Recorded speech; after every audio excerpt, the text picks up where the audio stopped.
କରଞ୍ଜିଆ ନିର୍ବାଚନ ମଣ୍ଡଳୀ ବିଜେଡି ପକ୍ଷରୁ ଓଡ଼ିଶା ଦିବସ ପାଳିତ। କରଞ୍ଜିଆ ନିର୍ବାଚନ ମଣ୍ଡଳୀ ବିଜୁ ଜନତା ଦଳ ପକ୍ଷରୁ ଗୋଲେଇଠାରେ ବରିଷ୍ଠ ନେତା ଗିରିଧାରୀ ପୃଷ୍ଟିଙ୍କ ସଭାପତିତ୍ୱରେ ଗୋଲେଇଠାରେ ଆଜି ସନ୍ଧ୍ୟାରେ ଓଡ଼ିଶା ଦିବସ ପାଳିତ ହୋଇଯାଇଛି।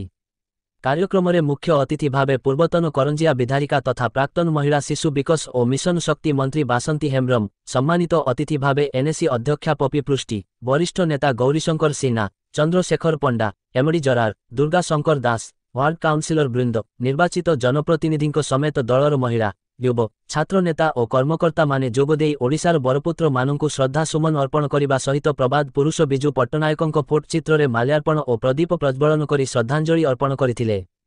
ଏହି ଅବସରରେ ଓଡ଼ିଶା ରାଜ୍ୟ ଗଠନରେ ରାଜ୍ୟର ବରପୁତ୍ରମାନଙ୍କ ଅବଦାନ ତଥା ମହାନ ଜନନାୟକ ପ୍ରବାଦ ପୁରୁଷ ବିଜୁ ବାବୁଙ୍କ ଜୀବନୀ ଉପରେ ନିଜ ନିଜ ବକ୍ତବ୍ୟ ରଖିଥିଲେ। ଆଜିର ସମସ୍ତ କାର୍ଯ୍ୟକ୍ରମଗୁଡ଼ିକୁ ଯୁବ ସଂଗଠକ ରୋହିତ ପୃଷ୍ଟି, ବିନୋଦ ସାହୁ, ଚନ୍ଦ୍ରମୋହନ ଦାସଙ୍କ ସମେତ କର୍ମକର୍ତ୍ତାମାନେ ପରିଚାଳନାରେ ସହଯୋଗ କରିଥିଲେ। ମୟୂରଭଞ୍ଜ ଜିଲ୍ଲା କରଞ୍ଜିଆରୁ ବି. ଦିବ୍ୟେନ୍ଦୁ ଶେଖର ଅଙ୍କ ରିପୋର୍ଟ।